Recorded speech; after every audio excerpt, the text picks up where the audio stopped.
Porsche 911 GT3 RS 2018 review.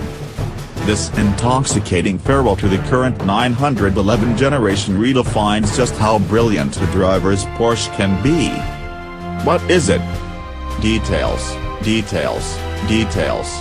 Yes, there's a new Porsche 911 GT3 RS, and that means there are lots of them. This is how GT Porsches go. Is there a more consistent, more progressively evolutionary range of sports cars? GT comes, GT goes, probably a 3, maybe a 2, sometimes an RS, another GT arrives, all towards the latter end of a particular 911's model cycle. All with minor but significant upgrades over the last. And, usually, redefining just how lovely you thought a driver's Porsche could be. The latest revolution comes the form of the ultimate naturally aspirated 991.2 generation 911, if you like these codes, and they seem to be the only way to keep up, sometimes, which will remain on sale until this generation of 911 goes out of production next year. So, of 991 types of 911, there was 991 first generation GT3 and GT3 RS, then 991 second generation GT3, then turbocharged GT2 RS, and now GT3 RS, the 911 with the closest link to motorsport we have ever had, says GT boss Andreas Reuninger. That's saying something, given the first ever GT3 RS, the 996, do keep up, was created solely because Porsche needed to homologate 2 suspension uprights for its race cars. The engineers thought they might sell 700 and ended up shifting a couple of thousand. So these days marketing people as much as engineers drive the GT models forward.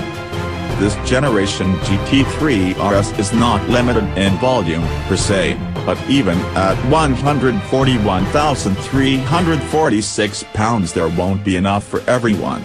They can only make so many alongside the regular 911s people also buy, and impending emissions regulations will also limit the numbers that can be registered in the EU-1000 by this September, more next year, while Porsche works out supply deals and then seems generally surprised how many people want these specials, magnesium wheels, for example, mean that until 2019 you won't be able to specify a such package GT3 RS, which sheds 28 kilograms on top of an already lightweight build, because the magnesium wheels, of exactly the size and design apart from the inscription on them, are all needed for GT2 RS models, on which everybody is specifying the such option, again to Porsche's surprise. What's it like?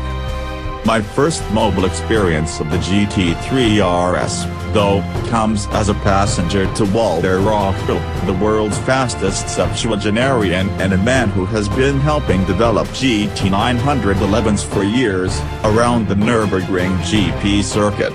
He's such a dab hand that he looks like he could be driving to the shops, were it not for the fact that the engine is wailing to the 9,000 revolutions per minute limiter. The angles are sometimes unusual and I feel queasy.